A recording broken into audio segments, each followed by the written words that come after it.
വിശുദ്ധ വേദ പുസ്തകത്തിലെ അപ്പോസ്തല പ്രവൃത്തികൾ അതിൻ്റെ 10-ാം അധ്യായത്തിൽ കൊർന്നല്യോസ് എന്നൊരു മനുഷ്യനെക്കുറിച്ച് നമ്മൾ കാണുന്നുണ്ട്.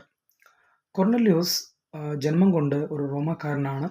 അദ്ദേഹത്തിന് ജൂയിഷ് കമ്മ്യൂണിറ്റിയുമായോ അല്ലെങ്കിൽ യഹൂദ മതവുമായോ യാതൊരു തരത്തിലുള്ള ബന്ധവുമില്ല. ഇദ്ദേഹത്തിൻ്റെ ഒരു പ്രത്യേകത, ഇദ്ദേഹം വളരെ നല്ലൊരു മനുഷ്യനായിരുന്നു. അദ്ദേഹത്തെക്കുറിച്ച് പറയുന്നത്, അദ്ദേഹം തൻ്റെ ഭവനത്തിലുള്ള എല്ലാവരുമായി ചേർന്ന് ദൈവത്തെ ഭയപ്പെടുന്നവൻ, അദ്ദേഹത്തിൻ്റെതായിട്ടുള്ള വിശ്വാസത്തിൽ ദൈവത്തെ ഭയപ്പെടുന്ന വ്യക്തിയായിരുന്നു. അതുപോലെ തന്നെ ദാനധർമ്മം നൽകുന്ന വ്യക്തിയായിരുന്നു. എല്ലാ അർത്ഥത്തിലും ഒരു നല്ല മനുഷ്യൻ. പക്ഷേ ആ മനുഷ്യൻ ഒരിക്കൽ ദൈവദൂതൻ്റെ ഒരു പ്രത്യക്ഷത ഉണ്ടാവുകയാണ്. ദൈവദൂതൻ കൊർന്നല്യോസിനോട് പറയുന്നത്, നിന്റെ ദാനധർമ്മങ്ങളും നിന്റെ നല്ല പ്രവൃത്തികളും എല്ലാം ദൈവത്തിൻ്റെ സന്നിധിയിൽ എത്തിയിട്ടുണ്ട്. പക്ഷേ നീ വളരെ അത്യാവശ്യമായൊരു കാര്യം ചെയ്യണം. യോപ്പയിലേക്ക് ആളയച്ച് പത്രോസ് എന്ന പേരുള്ള ഒരുവനുണ്ട്, അവനെ നീ വീട്ടിലേക്ക് വിളിക്കണം, ആളയച്ച് വിളിപ്പിക്കണം എന്ന് പറയുകയാണ്. കൊർന്നല്യോസിന് സത്യം പറഞ്ഞാൽ ഇതെന്താണ് ഇങ്ങനൊരു മെസ്സേജ് ഉണ്ടായതെന്ന് അറിയില്ല. അദ്ദേഹം എന്തായാലും ദൈവദൂതൻ പറഞ്ഞത് അതുപോലെ തന്നെ കേൾക്കുകയും ആളയച്ച് പത്രോസ് എന്ന അപ്പോസ്തലനെ തൻ്റെ ഭവനത്തിലേക്ക് വിളിക്കുകയും ചെയ്തു. അവിടേക്ക് എത്തിക്കഴിയുമ്പോൾ പത്രോസ് യേശുക്രിസ്തുവിനെ കുറിച്ചുള്ള സുവിശേഷം കൊർന്നല്യോസിനെ അറിയിക്കുകയാണ്. ആ അധ്യായം തീരുമ്പോൾ നമ്മൾ കാണുന്നത്, കൊർന്നല്യോസ് അടക്കം അവിടെ കൂടിയിരുന്ന എല്ലാവരും യേശുക്രിസ്തുവിനെ കുറിച്ചുള്ള സുവിശേഷം പത്രോസ് പറഞ്ഞു തീരുകയും പരിശുദ്ധാത്മാവിനാൽ നിറയപ്പെടുകയും അതുപോലെ തന്നെ അന്യഭാഷയിൽ ദൈവത്തെ ആരാധിച്ചു തുടങ്ങുകയും ചെയ്യുകയും തുടർന്ന് ആ ഭവനക്കാരെല്ലാവരും കർത്താവ് യേശുക്രിസ്തുവിന്റെ നാമത്തിൽ സ്നാനമേൽക്കുകയും ചെയ്യുന്ന ഒരു കാഴ്ച നമുക്ക് അപ്പോസ്തല പ്രവൃത്തിയിൽ 10-ാം അധ്യായത്തിൽ കാണാൻ കഴിയും.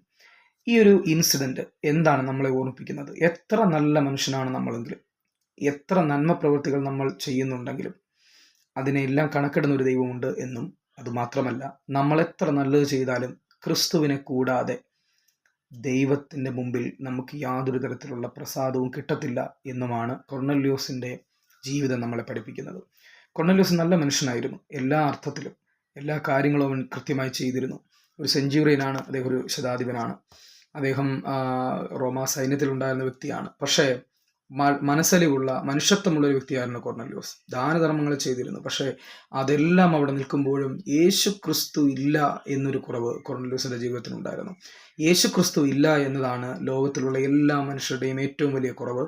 യേശു ക്രിസ്തുവിനെ നേടുക എന്നുള്ളതാണ് നമ്മുടെ ഏറ്റവും വലിയ സമ്പത്ത്, അല്ലെങ്കിൽ നമ്മുടെ ഏറ്റവും വലിയ സമ്പാദ്യം എന്ന് പറയുന്നത്.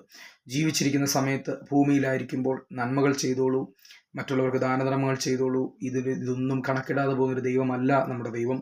ദൈവത്തിന് എല്ലാത്തിനും കൃത്യമായ കണക്കുണ്ട്. എൻ്റെ നാമത്തിൽ ഒരു ഗ്ലാസ് വെള്ളം കൊടുത്താൽ അതിനും പ്രതിഫലം തരുന്ന ദൈവമാണ്.